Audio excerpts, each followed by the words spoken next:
salah satu yang kita address yaitu adalah impor ilegal pakaian bekas. Ya, jadi ini yang saya kira sudah kita mulai. Jadi ini sudah dengan Kementerian Keuangan, Kementerian termasuk kepolisian ya, Pak. Kepolisian, ya. Jadi kita sudah ini. Nah, jadi karena ini sudah ilegal, masuknya ilegal, tentu diperdagangkan juga kan secara ilegal. Cuma tadi kan kita udah sepakat ya, beda dengan pedagang narkoba begitu ya. Jadi kita tidak masalahkan pedagangnya, ya. Yang kita atasi adalah ilegal. Jadi clear, ya. Nah, yang kedua kita juga tadi membicarakan pentingnya juga ada restriksi atas masuknya produk-produk impor, ya, sehingga produk dalam negeri, ya, produk UMKM yang memang masuk di pasar lokal yang juga terganggu dengan derasnya produk impor. Ya. Ada impor ini kan ada yang legal dan juga ada kita menyebutnya unrecorded import. Dan ini bisa sampai 31%. Tuh, bayangin. Ya. Jadi yang ilegal 31%. Ya. Itu catatan kita, laporan dari Asosiasi Pertekstilan, ya. Nah, ini yang mungkin juga kita sedang bahas lebih lanjut bagaimana restriksi terhadap hal seperti ini.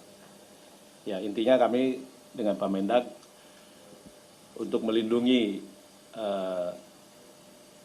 pasar domestik yang selama ini disuplai oleh produk-produk tekstil, produk UMKM terpukul oleh dua hal tadi ya, yang unrecorded import yang mencapai 30%, pakaian jadi termasuk yang pakaian bekas yang ilegal.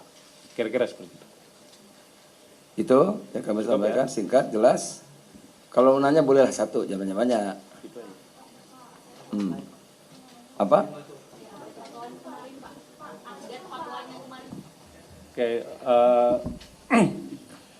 jadi Pak Mendag kami laporkan, kami kemarin membuat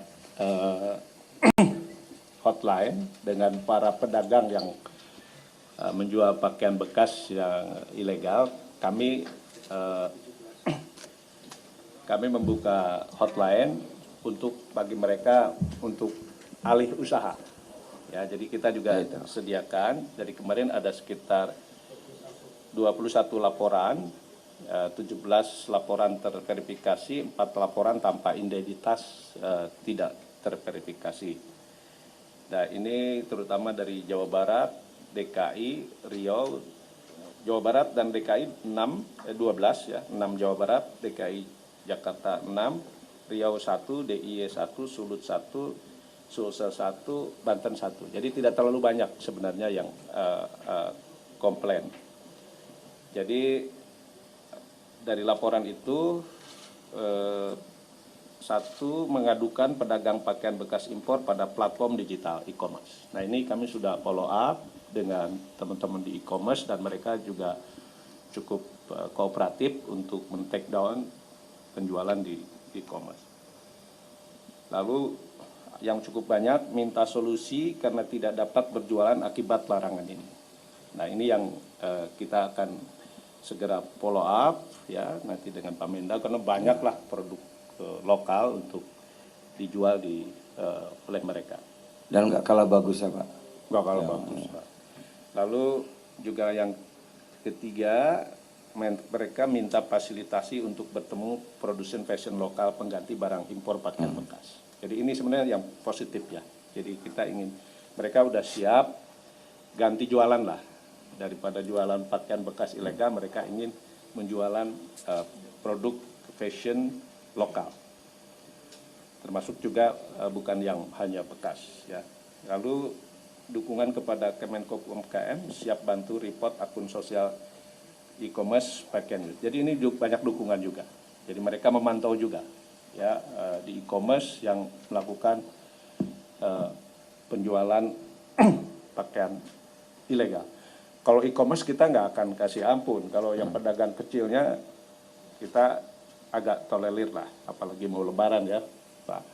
Tapi kalau e-commerce jualan pakaian ilegal ya bisa pakai pidana penadahan dan lain sebagainya.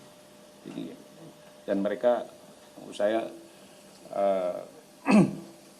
cukup paham itu. Juga ada melaporkan modus impor pakaian bekas di Batam. Jadi ini ada laporan juga kepada kami. Saya kira dari keseluruhan ini justru mendukung, ya mendukung dan lalu bagaimana solusi bagi para pedagang pakaian bekas ilegal. Jadi, Jelas ya? Jelas saya kira.